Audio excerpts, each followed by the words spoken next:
Menschen brauchen schöne plattdeutsche Wörter. Die Dichter. Und ein Regelwerk und unregelmäßige Verben. Also die Beherrschung der unregelmäßigen Verben. Andere Menschen brauchen, wie der Verleger, ein Plattdeutsch, das von Flensburg bis Hannover verkäuflich ist. Wieder andere, bei den Medien, haben wir gelernt, brauchen ein Plattdeutsch, das gut konsumierbar ist. Es fiel die schöne Formulierung vom Kartoffelsalat mit Würstchen. Für alle ist etwas dabei. Und es fehlt eben halt tatsächlich auch an Angeboten für jüngere Menschen, für Kinder, Zugänge zu schaffen zum Spracherwerb. Und es mangelt auch an alternativen Unterrichtsformen und Angeboten.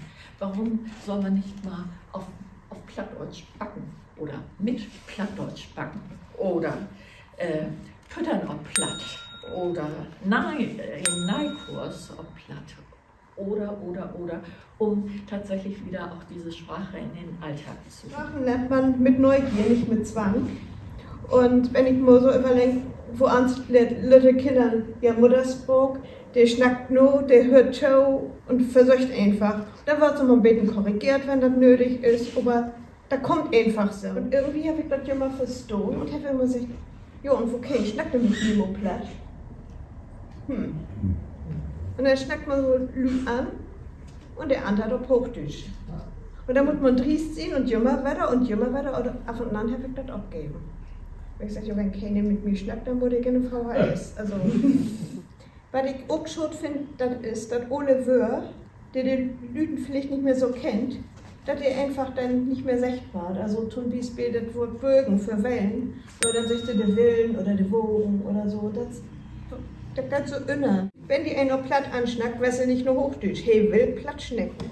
Ja, moin Hamburg. Ich wäre 2014 in Ternstedt, das ist Tellingstedt, bei einem literarischen Veranstalten.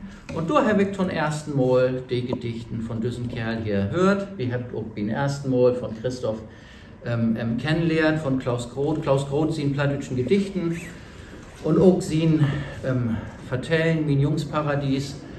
Und da habe ich mir gedacht, das will ich nicht bloß, das will ich verstauen, da will ich mir richtig rinarbeiten. Und dann habe ich mir das Buch vorgenommen und habe das lesen und habe das für mich Sylben so in Hochdeutsche übersetzt. Ja, und dann habe ich auch angefangen, Lütbegen so zu schreiben.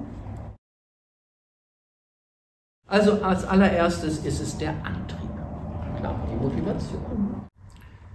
Das zweite ist das Sprachvermögen, das bei jedem anders ist. Also natürlich einmal, dass man überhaupt sprechen und hören kann, das ist ja im Alter vielleicht auch nicht mehr ganz so einfach, aber dann auch vielleicht das Wissen, das man mitbringt von anderen Sprachen, überhaupt die Fähigkeit, Sprachen schnell zu lernen überhaupt. Ja, und dann der dritte Punkt, der Zugang. Wie höre ich überhaupt platt? Wo höre ich platt? Wo kann ich platt lesen? Und wo habe ich vor allem die Möglichkeit zu kommunizieren?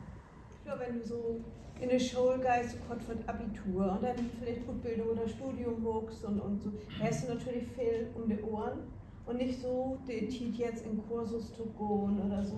Vielleicht, wenn das Interesse ist, eher du bist. Und ich habe ja auch früher schon versucht, Plattdeutsch zu starten, also bevor ich in Kurs gehen bin. Wo gibt es denn das? Have ihr nicht ein Netzwerk? Have ihr denn nicht mal eine Möglichkeit zu sagen, oh, du in Relling, ich komme aus Eidelstedt, habe ich ja gesagt, oh, du in Einbüttel und oh, du in Nino und du ist ein Schulmeister, der ist in Schnelsen. Das sind Möglichkeiten, die wir gar nicht nutzen. Warum ist es überhaupt schade, wenn wir erst mit 45 oder 50 anfangen? Nein, ist doch gut. Für Platt ist das nie nicht verloren. Die Krings, ich habe hier heute jemanden kennengelernt, der vor kurzem angefangen hat, Kring zu gründen. Ich habe vor 1,5 Jahren in Eimsbüttel angefangen. Es kommen Leute, es wollen Leute Platt lernen.